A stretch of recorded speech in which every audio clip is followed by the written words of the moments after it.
I'm Carol Mills, and today I've come to Bancroft House, which is in Burnley, and it's an amazing veterans project run by Andrew Powell of Healthier Heroes.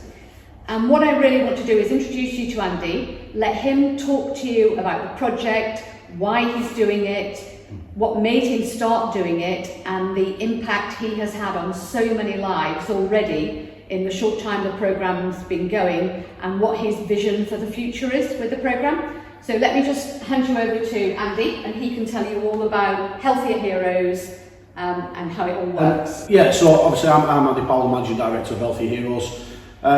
This all came about for me because I spent 16 years in the military.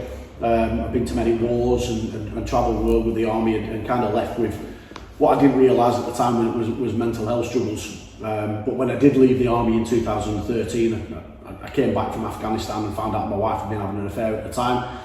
So I lost my home, my family, my children, and absolutely everything in the world crashed around me, to be honest, which then kind of led me down a deep dark path, which I never wanted to revisit because I did this as a young child as well, and I turned to drugs and alcohol. So in the space of a year I was an alcoholic, I was a drug addict, I'd had numerous attempts on my own life, and I nearly ended up in prison for quite a serious crime. When I eventually did cry for help, I picked up the phone and asked for help. The person at the end of the phone basically told me that I was too complex for them, and I needed to go to the NHS, which was the last time I tried to commit suicide. So for me, that was a big struggle for myself. Give me a bit of a wake-up call. I needed to move on and make a difference to my own life because clearly nobody else was going to help me. So it took me 5 years to do that. It saw me doing various jobs out in the Middle East and doing close protection work and security work. Led me to set up a company working with disadvantaged children in education because I never had an education and I disengaged and didn't want to do. Which then led me to working with veterans and their children, which subsequently led to me to be where I am today. So Healthier Heroes was formed in 2018 as a community interest company.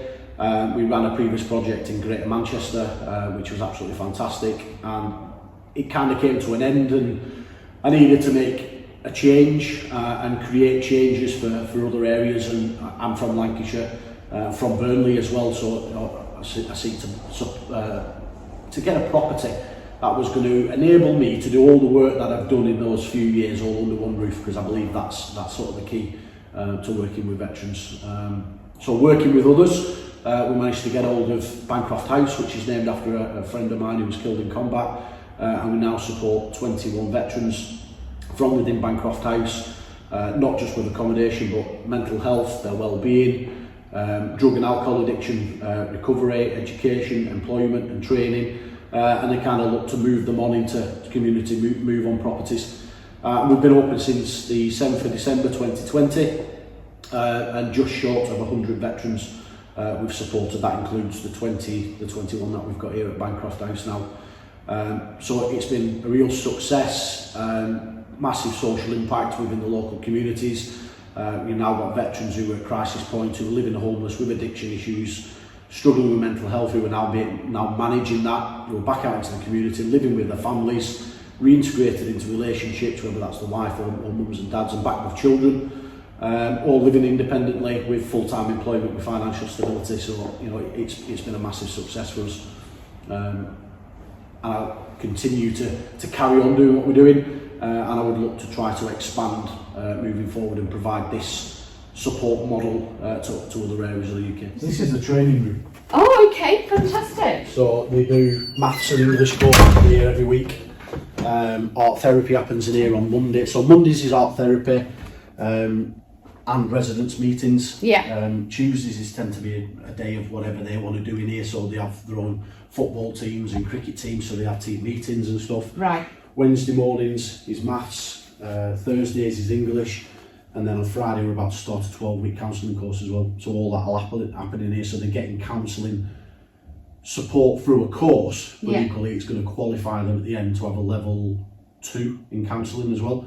So throughout that process of education, they're also learning how to manage their own mindset, their own feelings, their own emotions, develop coping mechanisms and strategies, which is going to support them, but equally give them an opportunity. So you're paying it forward, basically. Yeah. Yeah, absolutely. they've had problems, they're getting help, they're learning how to deal with it, they're becoming more professional, and then they're going to pay that forward because they'll help somebody else. That's amazing. Yeah. And again, you're back to that purpose. Yeah. You know, they've all got reasons for doing everything. Exactly. And if they look at how they've been helped, and then they think that they can help somebody else, and then they see that somebody else is so pleased with what is, it gives them more of a meaning to carry on, doesn't it? Absolutely. And if you get 21 people doing that year in, year out, you're creating an army. Absolutely. This is where a lot of staff meetings happen and stuff like that as well. So that TV there's a fully interactive screen as well. Oh wow. So it's all touch screen, and so like the maths teachers when they're in, you know, you can have all the graph paperwork up and all that sort of stuff, do you know what I mean? So it's fully multifunctional. So you're getting them to what kind of a qualification, like GCSE? GCSE. Yeah, okay. Yeah, GCSE. So that means that when they go looking for jobs, They've got the qualification. they've got a qualification that they can use. Yeah. That's amazing. And it's It also gives them a sense of worth. It's a struggle sometimes to get them to understand that, you know, you want a job, now you need qualifications. That degree of where they are at that first learning point that day to where they were back in the day, it's a struggle to get them to move forward, because it's like, well, they find it really hard. Of course you would. The older we are, the harder it is to absolutely. do that stuff. So then trying to get them over those next few barriers, it's difficult. But I suppose that when one of them has moved on, got a job, and they can see that person, then that maybe encourages them to think, do you know what, this is actually worthwhile. I mean, I've got a Falklands War veteran in here, he's 55, you know, so he came off the HMS Canberra when the Falklands finished. You know, he was being cuckooed in his house, so there was prostitution in there was drug dealers in there. Oh my God. He was being fed drugs, so we took him out of the property and brought him in here. So trying to get him to do stuff like that. You know, he doesn't want to do it, he's 58, he doesn't want to be educated, but equally he'll never be employable again, you know, because his level of complexities and his addiction and stuff is massive. But it's such a shame, isn't it, when you think that this has all come because of them serving their country. It's really hard. This is good to see. yeah, so we've only just had that installed in the last, it's taken us 7 months to get the local authority to pay for it. Wow. For one of the residents, That's amazing, because again, you're not excluding anybody. No, absolutely not. So this is Chris, the guy we were talking about before. Oh yes. The crack cocaine addict and a barber, so this is his room. And he's got a hedgehog. This is therapy, it's therapy animal. How amazing. Albino. Oh my gosh. He's got plenty of space. Obviously that's his own little barbering corner there where lads come in and get their hair cut and stuff. How great is that? And he's just passed all his exams as well for his first year. That is great. So I mean, what would be amazing is if you had a sponsor, get the shop for him, he pays rent on it from his income, so that gives him the sense of well-being, gives the investor money from the income from the shop. I mean, that's certainly something that can be investigated for sure. So there's a barber literally just at the top of the street there, so one day a week he goes up there and does work placements as part of his college placement. Right. And they've offered him a chair as well. Oh good, good. Let's just say, for example, we found a building, it had commercial space at the bottom and it had offices above. We could turn the offices above into accommodation and we could turn the downstairs into whatever the people here have qualified in, and they could all have their own little units and it could be a completely self-supporting project. Yeah, absolutely. And part of Healthier Heroes. Right, so this is like their recreational area. Yeah, so they utilise this during the day, the night time, sit down here, socialise, play pool, and sometimes on Friday nights as well we'll throw some money in the pot and we'll buy pizzas,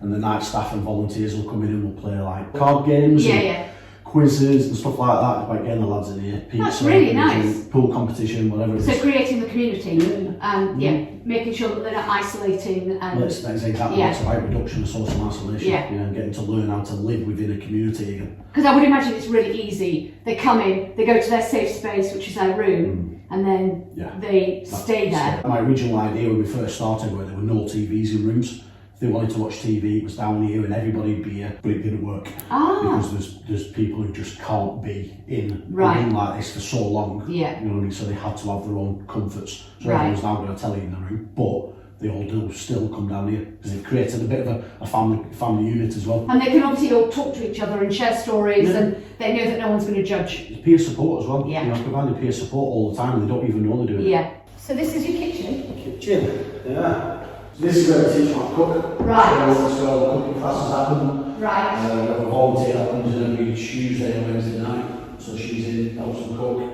she asks them what they want to cook. Right. So she gets a couple of quid off each person. Yeah. Buys the products, and then it's like how we make this, so it gets the lads involved. That's amazing. And I would imagine this really helps them because it helps them work together as a team and helps them to become self-sufficient. Yeah, absolutely. And you can see the people on top of it, clean it. Yeah, it's very clean and tidy, isn't it? Well, that's because we've adopted, so in the army, you've got to clean yourself. Yeah. Block jobs. Yeah. So he has to do block jobs.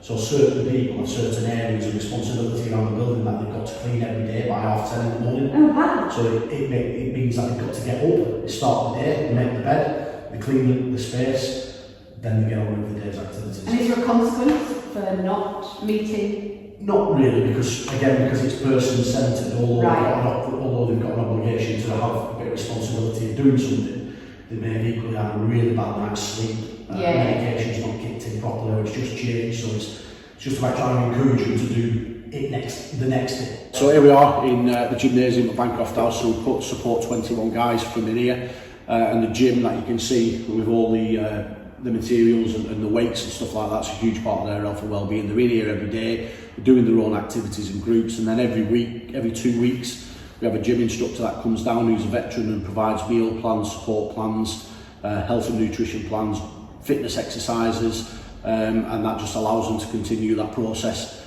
and then he comes back every 2 weeks and kind of revisits what they were doing.